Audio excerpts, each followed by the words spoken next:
예수님처럼 우리를 사랑하시고 자기 사명에 충실한 분은 없었습니다. 그의 관심은 온전히 우리들에게 하나님의 나라를 주시는 것이었습니다. 하나님의 나라에 우리가 영원한 안식, 평강, 또 기쁨과 행복이 온전히 있기 때문입니다. 우리가 사실 안식과 평강, 이 기쁨과 행복을 영원하지 않습니까? 그것이 온전히 하나님 나라에 있는 것입니다. 그래서 예수님은 하나님 나라를 우리에게 주시기를 간절히 원하셨고 하나님의 나라에 대하여 말씀하셨습니다.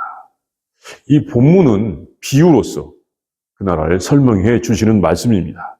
그 말씀을 보겠습니다. 첫째, 예수님께서는 하나님 나라가 무엇인지를 잘 알려주시기 위하여 비유를 활용하기도 하였습니다.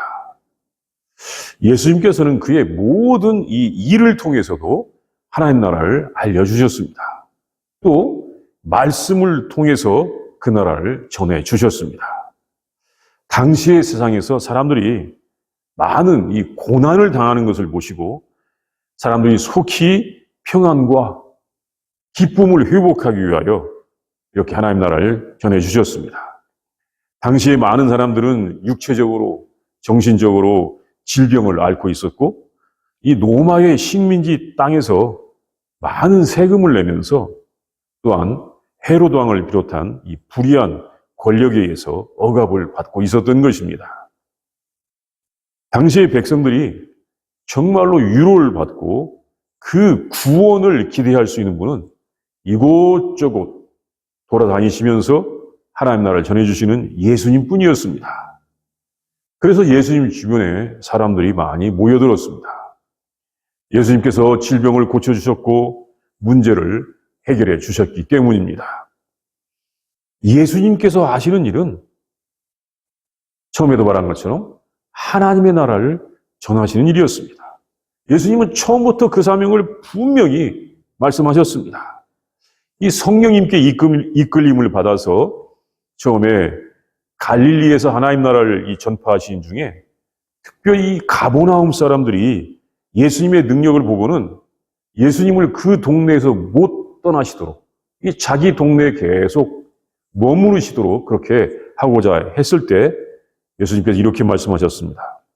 내가 다른 동네들에서도 하나님 나라의 복음을 전하여야 하리니 나는 이 일을 위해 보내심을 받았노라.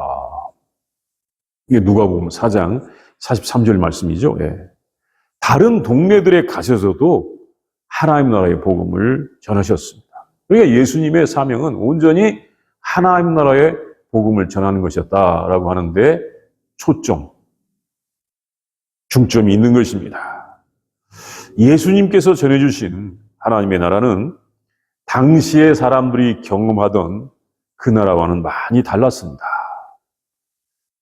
특별히 이 성전의 역할이 달랐습니다.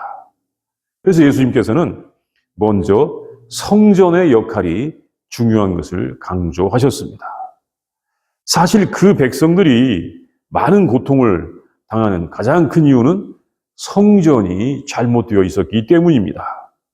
성전은 이 전능하신 하나님과 그의 피조물인 백성들을 연결하는 기관이기 때문에 성전이 제대로 되면 사람들의 고난은 없어지는 것입니다. 고난이 줄어든다. 그렇게 말하고 싶지 않고 성전이 제대로 되면 고난이 없어지는 것입니다. 이 구약 성경의 레위기 13장, 14장에 보면 제사장들이 피부병이나 이 나병 등의 이 질병을 진단하는 역할을 합니다. 왜 제사장이 그 질병을 진단했을까? 왜 제사장이 질병을 진찰했을까? 이것은 사실은 성전의 제사장들이 질병을 관리하는 역할을 하는 것이었습니다. 당시의 사회에서 누가 질병을 치료하겠습니까? 성전에서 제사장들과 성전의 관리들이 하는 것입니다. 하나님께서 주시는 지혜를 가지고 그 질병을 치료하는 것입니다. 제사를 드린다, 향을 피운다, 제물을 맡아서 분배를 해준다, 11조를 받아서 사람들에게 분배를 해준다. 이런 모든 것들이 성전을 중심으로 백성들을 이 보살펴주는 그런 일이었던 것입니다. 그 역할을 하나님은 성전에 맡겼던 것입니다. 그 역할을 하는 사람들이 제사장들이요, 레위인들이었던 것입니다. 단지 제사만 드리기 위해서, 제사의 종류가 많이 있긴 있어요. 5가지 제사가 있고, 또 월초에 드리는 제사가 있고, 월말에 드리는 제사가 있고, 또 보름에 드리는 제사가 있고, 제사가 많이 있긴 있습니다만, 그렇다 할지라도 제사만을 위해서 그렇게 많은 인력이 필요한 것은 아니었던 것입니다. 그러니까 성전이 제대로 되고 그 성전의 관리들이 제대로 되면 백성들은 건강하고 행복한 삶을 살 수가 있었던 것입니다. 그것이 하나님의 뜻이었습니다. 성전이 제대로 되면 백성들이 행복하게 산다. 그 성전의 역할을 나중에 예수님께서 하신 것이죠. 예. 그런데 사람들은 이 성전이 제대로 되는 것, 하나님께서 원하시는 뜻대로 하는 것이 싫어서 나중에 왕을 세우고, 그래서 된 왕이 사울 왕 아닙니까? 왕을 세우고 성전은 단지 제사 제도만을 주관하게 되면서 이것도 저것도 아닌 그런 나라가 되었던 것입니다. 아니, 성전에서 해야 될 중요한 일들을 하지 않고 당신들은 제사만 드리면 돼. 그리고 우리는 왕을 세울 거야 하면서 이것도 저것도 아닌 그런 나라가 되었던 것입니다. 예수님께서는 성전을 제대로 회복하시기를 원하셨습니다. 당시의 로마 총독부나 헤롯 왕정이 의로운 역할을 하지 못하고 있었지만 성전만 제대로 되어도 사람들은 하나님의 사랑을 알고 그 사랑 안에서 평화를 누릴 수가 있었던 것입니다. 지금도 마찬가지입니다. 성전은 예수님이죠. 예수님의 몸이 성전이죠. 예수님이 교회의 머리고 우리는 교회의 몸입니다. 교회입니다. 지금도 교회만 제대로 되어도 사람들은 평강을 누릴 수가 있습니다. 지금은 이 정부의 역할이 많이 커져서 정부가 해주는 것이 매우 많고 이 국가가 해주는 것이 정말 많고 교회는 단지 예배만 드리면 된다고 생각하지만 이것은 예수님 당시의 예루살렘 성전처럼 그렇게 입만 무성한 채로 남아있을 수도 있는 것입니다. 당시의 예루살렘 성전이 정말 하나님께서 원하시는 것을 하지 않았기 때문에 입만 무성한 그런 무화과나무와 같은 그런 모습이었는데 지금도 교회가 하나님께서 원하시는 역할을 제대로 하지 않는다면 그렇게 될 수도 있는 것입니다. 사실 진정한 교회는 정부와는 상관없이 성도들을 전적으로 돌보아 줍니다.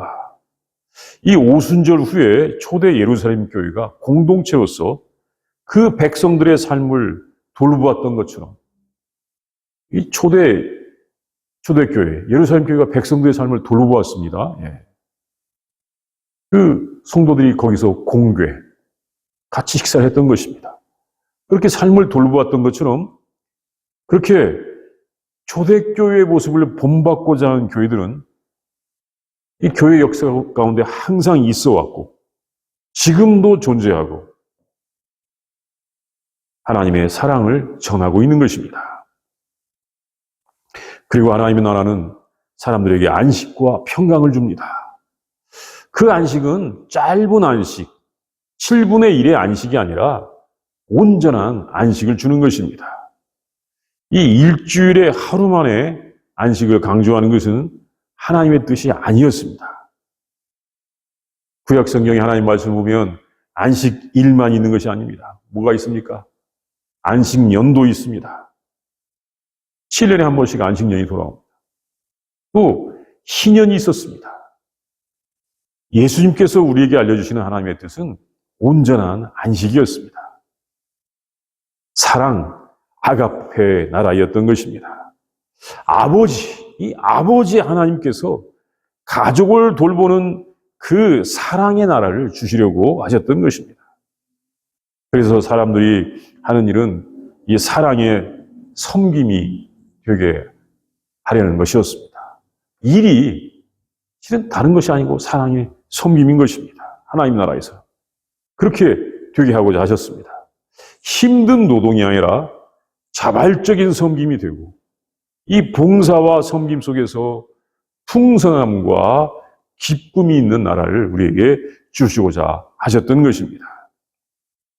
예수님께서는 하나님의 나라는 하나님의 사랑으로 이 섬김과 나눔과 연합 속에서 이 풍성한 곳이라는 것을 사랑하고 섬기고 연합하기 때문에 그 나라는 정말 풍성한 곳이라는 것을 보여주셨던 것입니다. 하나님 나라가 정말 풍성한 곳입니다. 그래서 많은 사람들이 예수님께로 모여들었지만 아직 사람들은 하나님 나라의 비전을 제대로 알지는 못하고 있었던 때였던 것입니다. 둘째, 예수님께서는 하나님의 나라는 이 매우 작은 것으로 출발하였지만 결국에는 성장해서 어느 것보다도 더 크게 되고 안식과 평안을 주는 것을 말씀하셨습니다. 예수님께서 하나님 나라를 전하시기 위하여 이 겨자씨의 이야기를 하셨습니다. 사람들이 이 채소밭에 겨자 잎과 줄기와 그 씨를 먹기 위해서 겨자씨를 심습니다. 겨자씨를 심었습니다. 이 겨자씨는 아주 작다고 합니다. 이 보통 일반적으로 씨앗이 작긴 하지만 그 중에서도 가장 작다고 할 만큼 작은 것이 겨자씨라고 합니다. 그런데 이것이 싹이 나서 자라기 시작하면 보통 1m가 넘게 자라고 때로는 3m까지 자란다고 합니다. 굉장히 크게 자라는 거죠. 예. 그래서 나무처럼 보이고 튼튼하기 때문에 새들이 와서 그 가지에 깃들을 린다고 합니다. 왜 새들이 그 가지에 왜 깃들입니까? 쉬기 위해서입니다. 이 채소밭에는 채소가 크면 얼마나 큽니까? 별로 큰 것들이 많지가 않은데 그런데 이 겨자는 그렇게 크게 자란다고 하는 것입니다. 그래서 공중에 나는 새들이 그 가지에 깃들일 만큼 크게 되는 것입니다. 가장 작은 씨앗이 가장 크게 자란다. 이것이 겨자씨의 상징입니다. 예수님께서는 그 겨자씨로서 하나님 나라의 비유를 말씀하셨습니다. 하나님 나라를 비유하셨습니다. 하나님 나라는 정말로 작게 출발하였습니다. 어떤 이 권세가 그 배경이 아니었습니다. 가장 낮고 천한 곳에서 출발한 것입니다. 예수님의 탄생부터가 가장 낮고 천한 곳에 오셨습니다. 예수님께서 태어나서 누이신 곳이 구유였습니다. 이제 이번 주 목요일이 성탄절인데 이 성탄절에 우리가 그 예수님의 탄생을 기념하면서 우리가 늘 기억하는 것은 예수님이 태어나서 누이신 곳은 구유였다. 구유는 뭐냐면 쉽게 말하면 그 가축들, 짐승들이 자기들의 먹이, 여물을 먹는 통 아니겠습니까? 가장 좋은 곳, 아기가 태어나서 누일 만한 가장 좋은 것이 그 여물통이었다는 것입니다. 물론 예수님이 그 짐승들의 밥이었다. 그건 아니죠. 예. 그러나 예수님은 그렇게 구유에 누였습니다. 제대로 된 방이 아니라 이 가축들이 있는 곳에 태어나신 것입니다. 그의 부모는 여행자였습니다. 여행자였는데 환영받지 못하는 여행자였던 것입니다. 그리고 예수님의 탄생을 축하하러 온 사람들은 예수님을 알지 못하던 힘든 노동을 하는 목동들이었습니다. 하나님의 뜻이 그렇게 되어 있었지만 하나님의 섭리 가운데서 그렇게 태어나셨지만 가장 낮은 곳에 태어나게 하신 것입니다. 참 우리가 태어난 신분이 미천하기도 하고 때로 굉장히 힘든 환경에 태어나기도 하지만 예수님이 태어나신 환경보다도 더 힘든 환경은 별로 없었을 것 같습니다. 하나님의 예정이 그랬습니다. 하나님은 자기 아들을 이 땅에 보내실 때 그렇게 힘든 환경을 고르고 골라서 그렇게 보내셨습니다. 그리고 예수님은 이 피난민 생활을 거쳐서 어렸을 때 저 애굽으로 피난 가서 피난민 생활을 거쳐서 멸시받고 소외받는 곳인 갈릴리에서 사셨습니다. 이 갈릴리 주목받지 못하는 삶이었습니다. 그리고 갈릴리에서 그 일을 시작하셨습니다. 갈릴리라는 곳은 로마 제국의 한 변방입니다. 그런데 평안하고 번영한 지역이 아니라 흑암에 앉은 백성, 사망의 땅과 그늘에 앉은 자들이라고 이 마태복음 4장 16절에서 말할 만큼 그런 곳이었습니다. 흑암에 앉은 백성, 사망의 땅과 그늘에 앉은 자들, 그런 곳이었습니다. 그런 곳에서 사시면서 예수님이 하나님 나라의 복음을 전하기 시작하였습니다. 그곳에서 하나님 나라의 복음이 시작되었습니다. 그렇게 작고 보잘것없이 하나님 나라가 시작이 되었습니다. 그래서 사람들은 늘 불안하게 느낀 것 같습니다. 하나님 나라가 제대로 전파될까? 아니, 갈릴리에서 시작한 하나님 나라가 예루살렘에서 통할 수 있을까? 네, 왜냐하면 예루살렘에서 그 성전을 중심으로 온 세상을 통치해야 된다고 생각했었기 때문에 이런 별로 쓸데없는 염려를 할 수밖에 없었던 것 같습니다. 그때 예수님은 그 나라의 비전을 분명히 알려주셨습니다. 이 채소밭에서 가장 크게 자라는 채소와 같다. 그래서 새들이 와서 깃들일 만큼 자라는 채소와 같다. 공중에 나는 새들이 와서 쉬어간다. 이 새들이 쉬어간다라고 하니까 이 새롭게 보이는 것이 있습니다. 이 새들은 사실은 이 창조 세계의 아름다움을 보여주신 것이, 이 창조 세계의 아름다움을 보여주신 것이 새들인 것 같습니다. 실제는 그렇게 아름다운 새들을 많이 못 보았는데 사진을 보니까 가장 화려한 생물들이 이 새들인 것 같습니다. 꽃보다도 새들의 깃털이 더 화려하고 아름답게 생긴 것을 이렇게 많이 볼 수가 있는 것입니다. 정말, 아니, 새들마다 전 꽃보다도 더 아름답다 하는 새들이 많이 있는 것 같습니다. 그리고 구약 성경에 에스겔서 31장 6절 말씀이나 이 다니엘서 4장 10절 말씀에 보면 이 공중의 새들이 그 가지에 깃든다라고 하는 말이 있는데, 이 공중의 새들이라고 하면 이 강대국 주변의 작은 민족들이라고 해석을 합니다.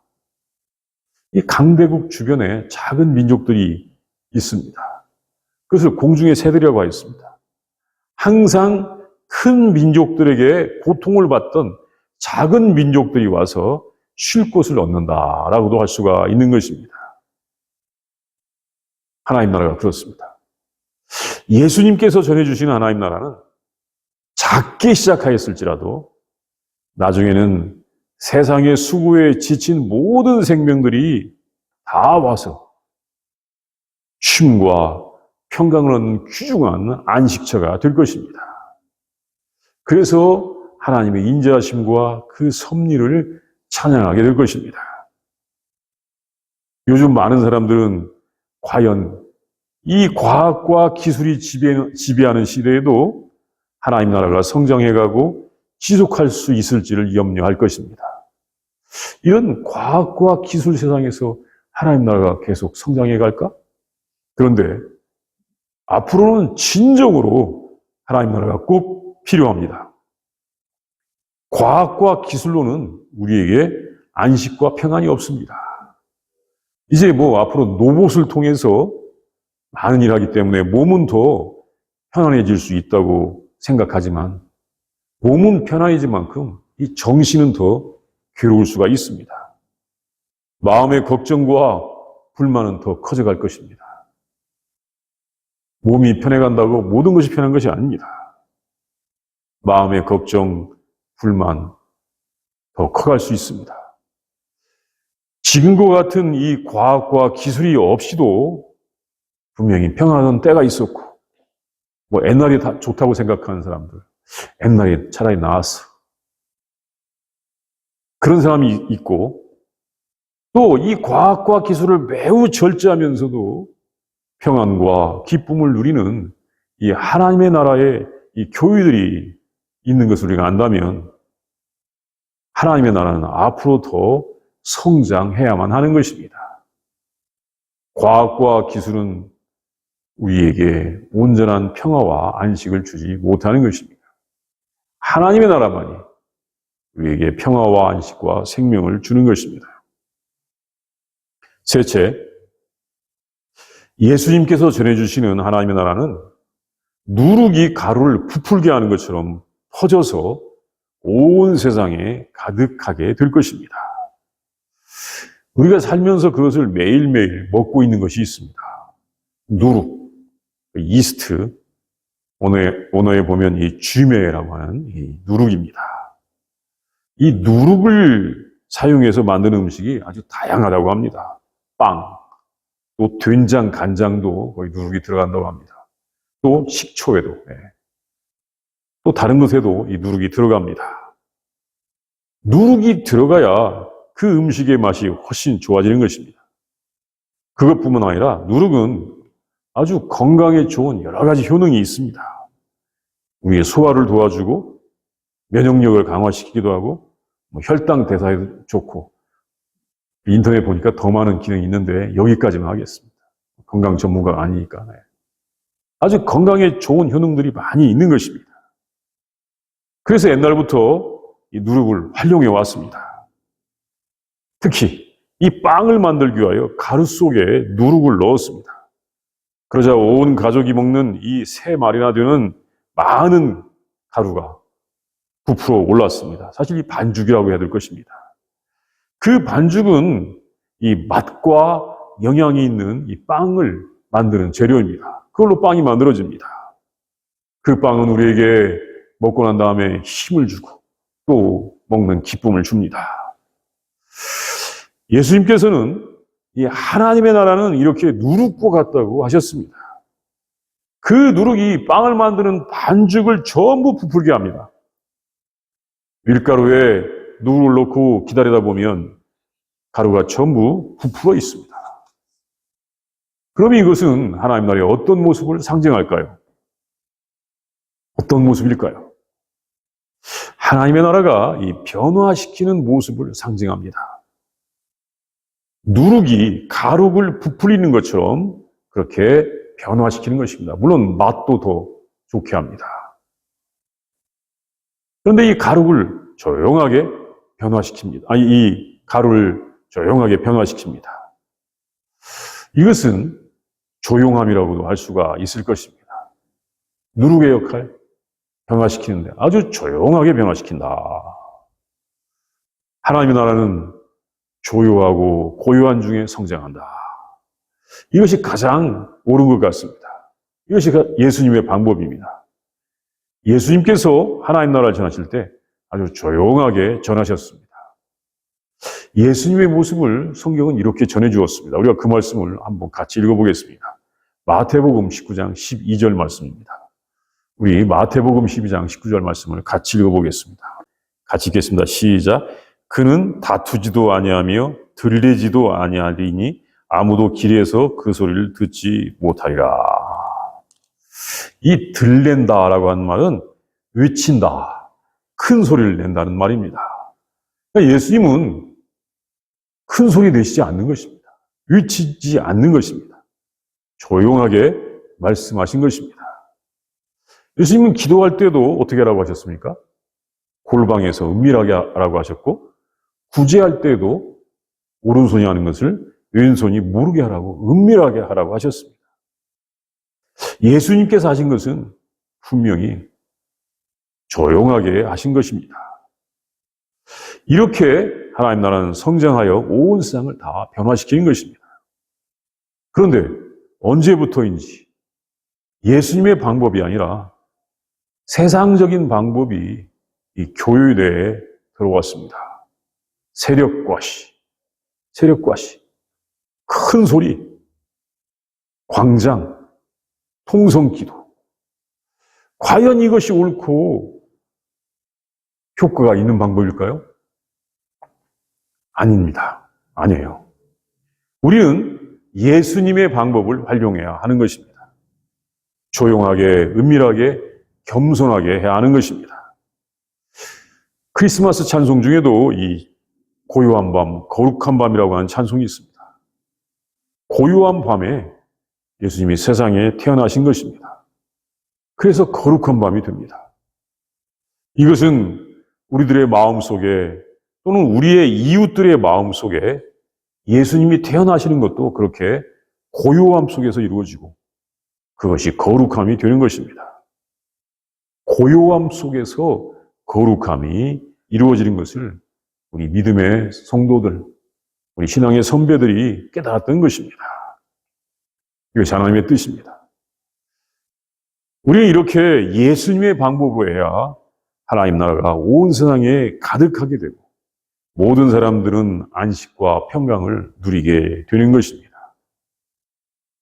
우리는 예수님께서 전해주시는 하나님 나라가 온 세상에 가득하게 되고 모든 사람들이 구원을 받고 참 생명을 누릴 것을 우리 예수님과 함께 바라보기를 원합니다. 그래서 예수님께서 우리에게 하나님 나라를 전해 주셨고 말씀해 주셨습니다. 이 시간 우리와 함께 기도합니다. 우리 본문의 말씀을 상상해 봅니다. 예수님께서 비유를 말씀하셨는데 겨자씨의 비유를 말씀하셨고 다음에는 누룩의 비유를 말씀하셨습니다. 가장 작은 씨앗인 겨자씨가 자라서 큰 그런 식물이 되고 또한 누룩은 조용하게 많은 반죽을 다 부풀립니다. 우리가 이 모습을 상상하면서 예수님께서 말씀하시는 것과 이 모습을 상상하면서 본문의 말씀을 묵상하도록 하겠습니다.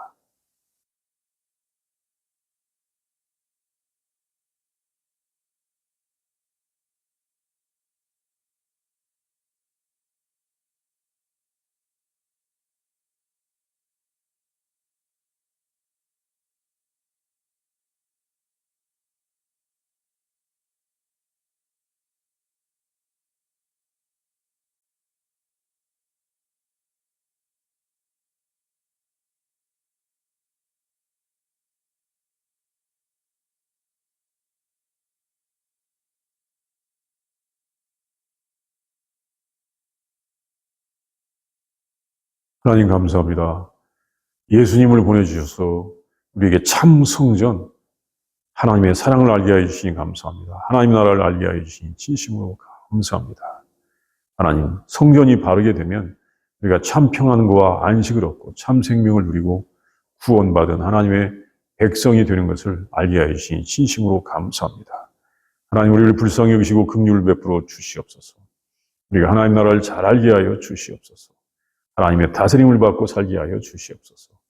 또 예수님께서 말씀하신 것처럼 하나님의 나라가 정말 이 겨자씨가 자라는 것처럼 자라고 또한 누룩이 온 가루를 부풀리는 것처럼 부풀게 한다는 것을 우리가 바라보면서 하나님 나라를 바라보고 예수님과 함께 하나님 나라를 가게 하여 주시옵소서. 하나님 우리를 불쌍히 여겨 주시옵소서. 주님, 온 반죽이 부푼 것처럼 온 세상에 하나님 나라가 가득하게 하여 주시옵소서. 인도하여 주시옵소서. 예수님의 이름으로 기도합니다. 아멘.